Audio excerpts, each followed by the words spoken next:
Hello everyone, my name is Jose Felix, and I'm going to be talking about waste disposal on this presentation. It's an environmental issue that I've learned with my food commissary business, that there's just way too much food waste in our industry, as well as our household uses of our food and any type of garbage that we have. And it's something that can have a catastrophic effect on the future of our children and grandchildren and great-grandchildren. So to me, this is something that we should all be paying attention to when it comes to the future. So what is waste disposal? Waste disposal is a process that we use to manage everyday waste that we create. And let's briefly go over some of the common methods that we have. First, we have landfills, which are large sites where waste is buried and is usually isolated from the environment so that it's not contaminating the rest of society. Then we have incineration, which involves a process of burning the waste at a very high temperature that helps reduce the volume of it or size. You also have waste compaction, and this is where you are taking the waste and you're compressing it to really small boxes or pieces to reduce the volume and making it easier to transport. You also have biogas generation.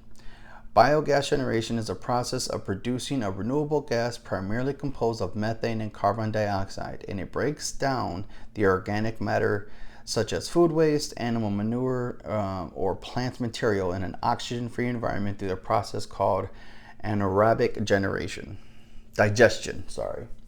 You also have composting, which is where you're taking leftover table scraps and you take your cardboard boxes and anything that is like paper, and you can also put it into the soil, and it decomposes naturally over time and helps to reduce and give more enriched soil. That way we can reuse it.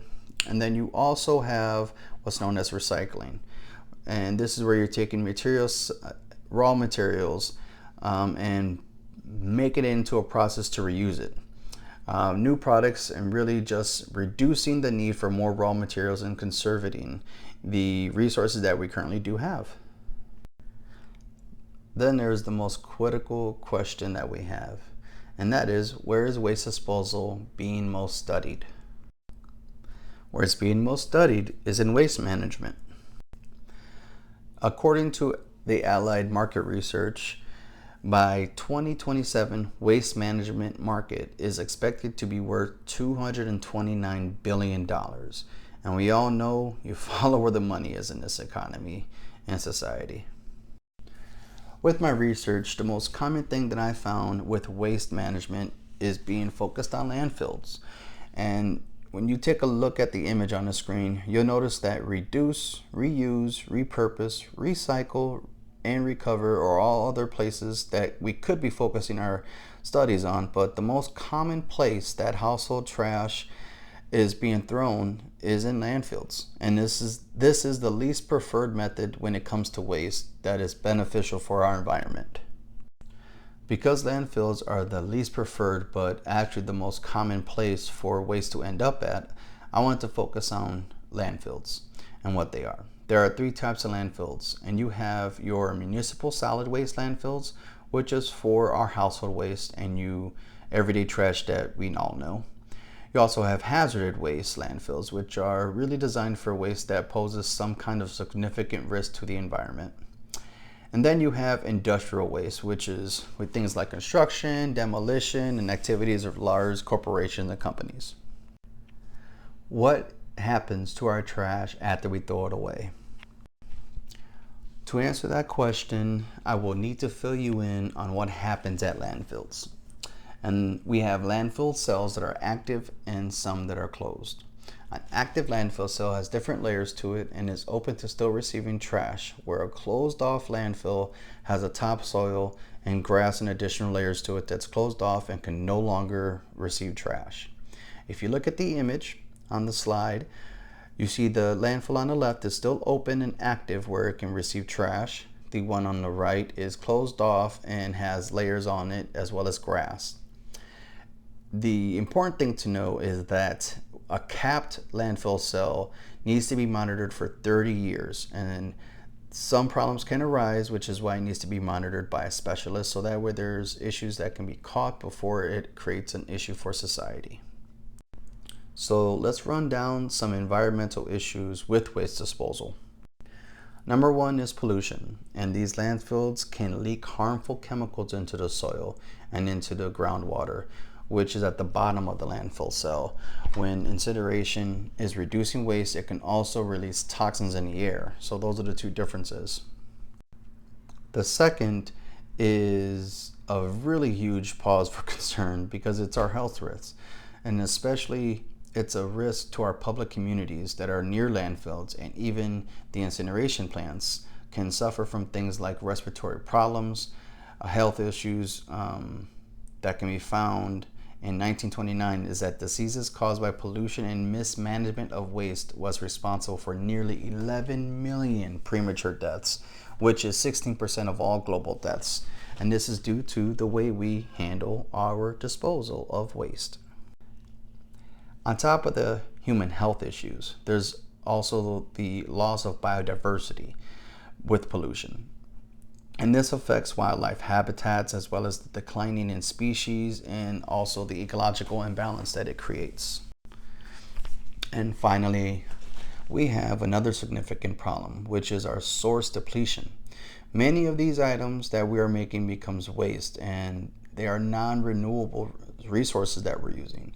And this ends up in landfills that are being lost instead of recovered through a recycling program or being redispersed through our systems. But there is some positive news, and that there are solutions that are out there, and researchers and environmental advocates as well as scientists are looking diligently for different types of solution in waste disposal with problems in our society and how we're going to handle them. And now to some quotes. We have Bea Johnson, who is an AUS-based environmental activist and author, as well as a motivational speaker. She's best known for her waste-free living by reducing her family's annual trash down to a pint. And she wrote a book called Zero Waste for Homes. She also, with this famous quote, says, "Refuse what you do not need, reduce what you do need, reuse what you consume, recycle what you cannot refuse, reduce or reuse, and rot or compost the rest." Next, we have a quote by Roz Savage, who is known as an English ocean rower, as well as an environmental advocate, writer, speaker, and politician. Roz said, "It cannot be right to manufacture billions of objects that are used for a matter of minutes, and then we are with us for centuries." Now we have a quote by Pete Seeger, who was a prominent American folk singer born in 1919 and passed away in 2014. He was an activist and an environmentalist. He said, if it can't be reduced, reused, repaired, rebuilt, refurbished, resold, recycled, or composted, then it should be restricted, redesigned, or removed from the production. So I'll leave you guys with this. Proper waste management in the disposal industry is an issue, and a very concerning one. While we do need to manage the way we dispose of waste in our households, we must also hold large companies accountable for their actions as how they package and how they dispose of waste. It's not really realistic to place the entire burden of sustainability on us as individuals.